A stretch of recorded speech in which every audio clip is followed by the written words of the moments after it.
Good morning बेटा। हम लोगों ने इससे पहली वीडियो में चाइना की अर्थव्यवस्था के विकास के बारे में पढ़ा है।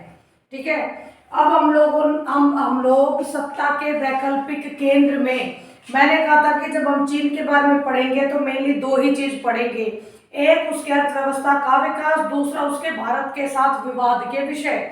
ये अकेला जो टॉपिक है आप लोग का भारत और चीन के बीच विवाद के विषय, ये अकेला ही 6 मार्क्स का क्वेश्चन बनता है बेटा। ठीक है, कम मार्क्स में ये बहुत कम आता है, ये सीधा आता है तो सीधा 6 नंबर में आता है। ओके, अब इसमें हम लोग एक एक करके इसके विवादों की जानकारी ले लेते हैं। ओके पुत्र, इसमें फर्स्ट है मैकमोहन सीमा रेखा। मैकमोहन सीमा रेखा ये चीन और भारत के बीच एक अंतरराष्ट्रीय सीमा रेखा है। 1914 में, माइंड इट, दोबारा से सुनिए, 1914 में आपके मैकमोहन जी ने, ये अंग्रेज अफसर था एक, उसने चाइना और भारत के बीच में इस मैकमोहन सीमा रेखा का निर्धारण किया था। ठीक है, आजादी तक तो कुछ हुआ नहीं, अंग्रेज इतने थे, इतने भी कुछ नहीं हुआ, लेकिन आजाद होते ही, यानी जब अंग्रेज हम लोगों को छोड़कर चले गए तो चाइना ने अपने थोड़ा सा विवाद जताना शुरू कर दिया था कि जो मैकमोहन सीमा रेखा है इसका निर्धारण गलत तरीके से हुआ है। वो हमारी कई और जगहों को भी ये कहता है कि ये भी मेरे ही हैं, जो उस अंग्रेज अफसर मैकमोहन ने भारत को दे दिए थे। ठीक है, अब इसमें मैकमोहन सीमा रेखा वाकई में आज के टाइम में भारत और चीन के बीच में बहुत बड़ी विवाद के विषय के रूप में खड़ी है। ठीक है, लेकिन दिक्कत ये है कि बेटा भारत एक शांति प्रिय देश है, ये बिल्कुल भी नहीं चाहता कि किसी भी तरीके से लड़ाई झगड़ा हो, और लड़ाई झगड़े के बाद इस मैकमोहन सीमा रेखा पर कोई सुलझाव,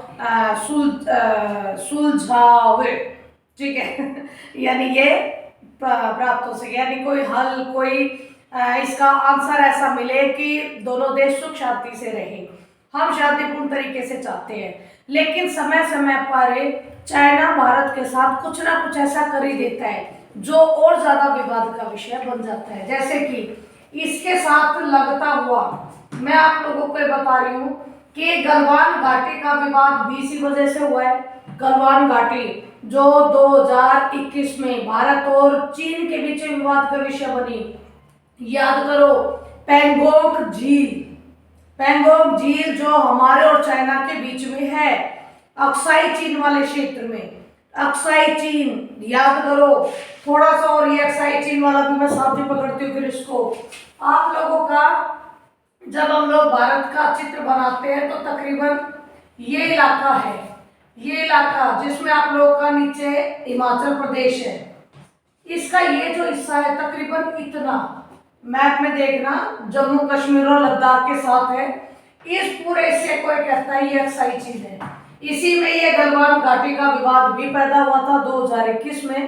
ठीक है, और अक्साई चीन का विवाद तो बड़े लंबे समय से है, खासकर उस समय से जब 1962 में भारत और चाइना का युद्ध भी हुआ था।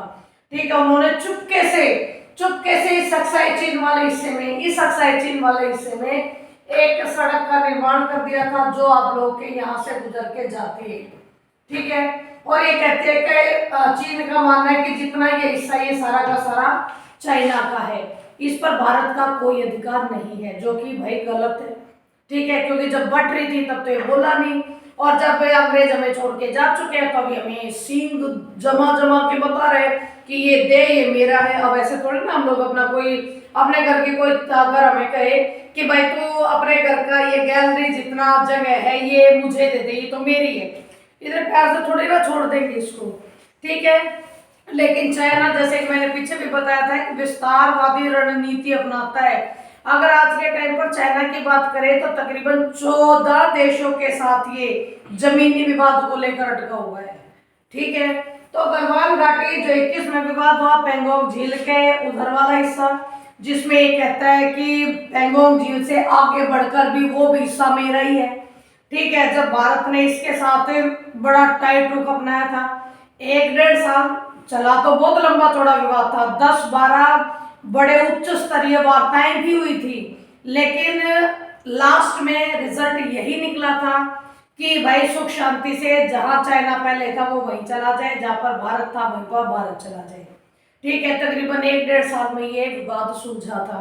अक्साई चीन पर 1962 से ही कंटिन्यू चल रहा है, और ये मैकमोहन सीमा रेखा में ही ये वाला विवाद भी आता है।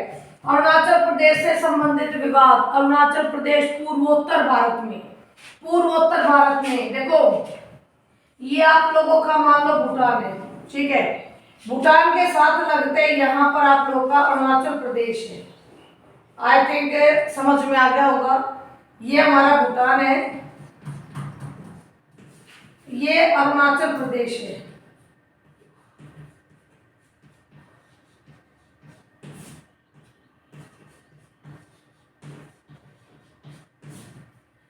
नाइनटीन 1962 के युद्ध में भूटान और अरुणाचल प्रदेश के बीच का तकरीबन ये इतना हिस्सा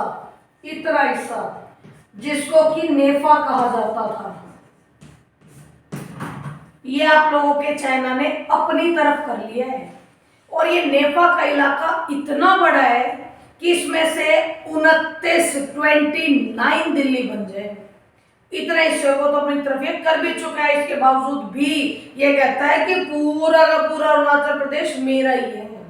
ठीक है भाई, ये मेरा मेरा कहने से सब कुछ उसका हो जाएगा, तो हम लोग क्या यहाँ पर बाबा जी बन के बैठने वाले हैं? आप लोगों की लैंग्वेज है, ठीक है।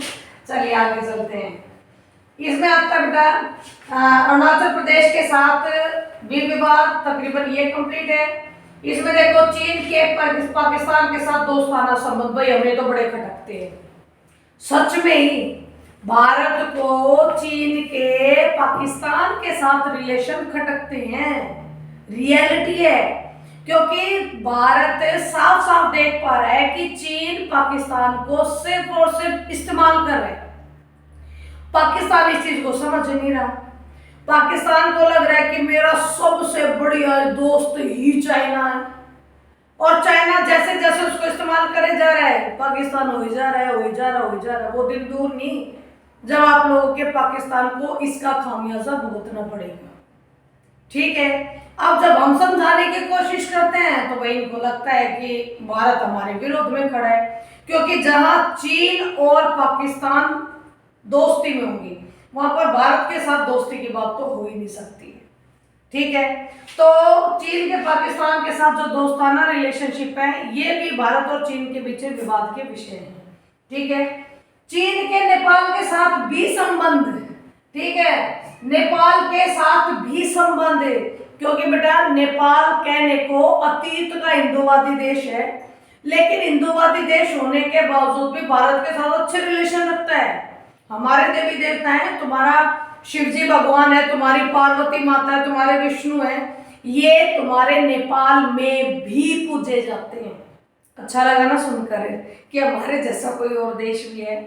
लेकिन बेटा हम नेपाल को बिल्कुल ऐसे ट्रीट करते हैं कि जैसे हमारा छोटा भाई है। लेकिन नेपाल जब जब चीन के साथ हाथ मिला लेता है, तब तब वो भारत विरोधी कार्य करता ही करता है।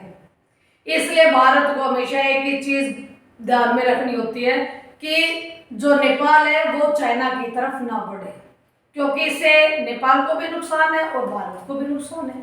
भारत की अर्थव्यवस्था पर वाकई में एक वो कहते हैं ना कि थोड़ा बहुत टाइम के लिए गतिरोध हो जाना अर्थव्यवस्था का, वही काम हो जाता है। हालांकि इसका खामियाजा नेपाल को भी भुगतना पड़ता है, लेकिन वही है ना कि भाई चीन के साथ है। अब वो कितना चीन के साथ करेगा, घूम फिर के आएगा तो हमारे कोलकाता या सी पोर्ट पर व्यापार के लिए, क्योंकि चारों तरफ से आपकी धरती से घिरा है। पानी के रास्ते से किया गया व्यापार कहाँ से करेगा? घूम फिर के कहीं ना कहीं हमारे कोलकाता तक आना पड़ेगा, और भारत के साथ चाहते हुए भी वो गलत संबंध नहीं रख सकता है। ठीक है, आगे चलते हैं। भारत का परमाणु शक्ति संपन्न देश बनना, भाई चाइना एशिया में महाशक्ति के रूप में खड़ा हो गया, और बिल्कुल भी एक जो महाशक्ति है वो चाहेगा क्या कि मेरे जितनी पावर वाला कोई दूसरा मेरा भी पड़ोसी खड़ा हो जाए? नहीं चाहेगा, नॉर्मल जिंदगी में भी नहीं चाहेंगे। अगर मैं अपने घर में दादा हूं तो मैं बिल्कुल ये नहीं चाहूंगी कि मेरे पड़ोस में भी कोई ऐसा ही दादा पैदा हो जाए। ठीक है। इसीलिए चाइना हमेशा भारत की जिन जिन चीजों का विरोध करना होता है, जिससे उसको लगता है कि ये ज्यादा शक्ति संपन्न हो जाएगा, हमेशा विरोध करता है। भारत ने जब जब परमाणु टेस्ट किए हैं, परमाणु परीक्षण किए हैं, तब तब चाइना सबसे पहले भारत गलत, भारत ये गलत कर रहा है, उसके आगे से ही चलते हैं। ठीक है। और यही रीजन है कि वो एनएसजी का मेंबर नहीं बनने दे रहा है भारत को। एनएसजी का मेंबर बनकर भारत को सबसे बड़ा फायदा ये होगा कि वो कहीं ना कहीं यूरेनियम खरीदने के लायक हो जाएगा, क्योंकि एनएसजी में शामिल हुए बिना वो बाहर के देशों से यूरेनियम और थोरियम खरीद ही नहीं सकता, जिससे परमाणु आप लोग की शक्ति का ज्यादा से ज्यादा आविष्कार हो सकता है। अब ये यूरेनियम थोरियम तो हमारे पास है, लेकिन थोड़ी मात्रा में, यूरेनियम बिल्कुल ही थोड़ी मात्रा में है। ऐसे में बाहर से मंगाना पड़ेगा। बाहर से मंगाने के लिए एनएसजी का मेंबर होना जरूरी है, जो हम बनने के लिए चलते हैं चाइना हमेशा अड़ंगी अड़ाकर रोक देता है। ठीक है। इसके बाद आता है तुम्हारा ये भी हो गया, तिब्बत विवाद आ गया बेटा। तिब्बत विवाद, तिब्बत भारत और चाइना के बीच में एक मध्यवर्ती राज्य है। ठीक है। यहाँ पर जो धर्मगुरु हैं दलाई लामा, पद आप लोगों का दलाई लामा का धार्मिक नेता कहा जाता है उनको। ठीक है। इन्होंने तिब्बत को बड़े प्यार मोहब्बत से उसमें एंट्री करी कि हम लोग आप लोगों के लिए, आप लोगों की तरक्की के लिए एंट्री कर रहे हैं। लेकिन भाई चीन की वही विस्तारवादी नीति, पहले दूसरे के इलाके में घुसना, वहां पर बस्तियां बनाना और बस्तियां बनने के बाद उस इलाके पर अपना हक जताना, ये चीजें उसकी चलती रहती हैं। और यही तरीका उसने तिब्बत के लिए भी अपनाया और इतना अत्याचार किया तिब्बती लोगों पर कि तिब्बतियों को वो स्थान छोड़कर भारत में आकर शरण लेनी पड़ गई थी 1959 में। ठीक है। जिसके लिए चाइना में भी आंख दिखा रहा था कि भारत इसको शरण मत दियो, लेकिन भाई भारत के लिए तो अतिथि देवो भव, जो आएगा हम तो उसका स्वागत ही करेंगे। और हम लोगों ने राजनीतिक शरण दे दी थी दलाई लामा को, जो 1962 में भारत और चाइना के बीच लड़ाई का कारण भी बना था। ठीक है।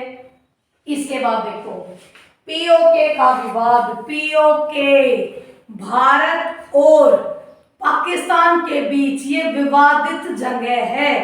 ये जगह भारत की है,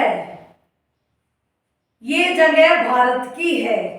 ठीक है। जगह भारत की है, लेकिन इसमें से पाकिस्तान ने परमिशन दे दी, ले चीन भाई निकाल ले जा सड़क। और चीन ने देखो सड़क भी बना ली है। जगह हमारी गलत तरीके से कब्जा पाकिस्तान ने कर रखा है, और उस गलत तरीके के कब्जा किए हुए जगह पर चाइना ने एक सड़क भी निकाल के पाकिस्तान तक पहुंचा दी है। तो भाई ये क्या विवाद का विषय नहीं बनेगा? ठीक है। तो ये छोटी छोटी चीजें, बहुत सारे बेटा 6 मार्क्स का क्वेश्चन है आप लोगों का, और मेरे हिसाब से मुझे पता है कि आप लोगों के बहुत अच्छे से समझ में भी आ गए। Thank you very much.